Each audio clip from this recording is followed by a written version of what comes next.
Allah Resulü sallallahu aleyhi ve sellem'dən rəvayətlərdə gələn Peyğəmbərimiz sallallahu aleyhi ve sellem o əshabı qısaldıbdı qorxu anında. Lakin bunların hamısı səfərdə baş verib. Məsələn, biri deyə bilər ki, yəni Peyğəmbər sallallahu aleyhi ve sellem yəni qorxu səbəbi ilə rükətləri qısaldıbdı. Niyə? Cavab odur ki, elm əhli buyurur ki, ona görə ki, Peyğəmbər sallallahu aleyhi ve sellem bütün döyüşlərini səfərdə edib. Səfər məsafəsində. Yəni gələn rəvayətlərdəki o döyüşlər ki var, onlar hamısı səfər məsafəsində baş verir. Və səhabələr bu hədislərdə 2 rükətdən az nəql etməyiblər. Məsələn, elə bir hədis yoxdur ki, gəlsin ki, Peyğəmbər sallallahu aleyhi ve sellem əshabı ilə bir yerdə qorxu namazı qıldı, 1 rükət qıldı. Rəvayət yoxdur bu barədə. Lakin hansı var? Gələn rəvayətlərin hamısı 2 rükət olduğuna dəlalət edir. 2 rükət olduğuna dəlalət edir. Necə ki, bunu İbn Qudəmə rahimehullah özünün Muğni əsərində qeyd edib.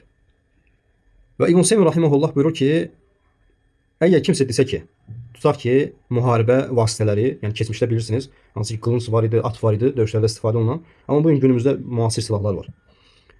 Və buyurur ki, kimsə desə ki, müharibə vasitələri və silahlar dəyişdiyi üçün rəvayət olunan bu namaz şəkilləri ki var, inşallah bunların hamısını qeyd edəcəyik. Bu namaz şəkillərini tətbiq etmək qeyri-mümkündür. Yəni düşmənin qabağında durub əvvəl sənə gəlib xətər yetirməsi üçün, səni öldürməsi üçün sənin yanına çatması şərt idi. Çünki qılıncla səni yaralayırdı və yaxud da öldürürdü, qılıncla döyüşürdülər. Lakin günümüzdə sən uzaqdan durub qorxu namazını qılsan, səni görən kimi öldürəcəklər. Yəni hansı ki o şəkillər dəyişib. Vasitələr dəyişib, silahlar dəyişib və s. Və Şeyx İbn Seym rahimehullah buyurur ki, əgər düşməndən qorxulan bir vaxtda namaz qılmaq zərurəti yaranarsa və Allah Resulü sallallahu aleyhi ve sellem'dən gələn şəkildə qılına bilmirsə, o zaman ona ən yaxın şəkildə qılınır. Şərhul Mumti əsərində qeyd edib Şeyx rahimehullah. Və sonra buyurur ki, Allah subhanahu wa ta'ala buyurur ki, "Fəttəqullaha məstəta'tum." Allahdan gücünüz çatan qədər qorxun.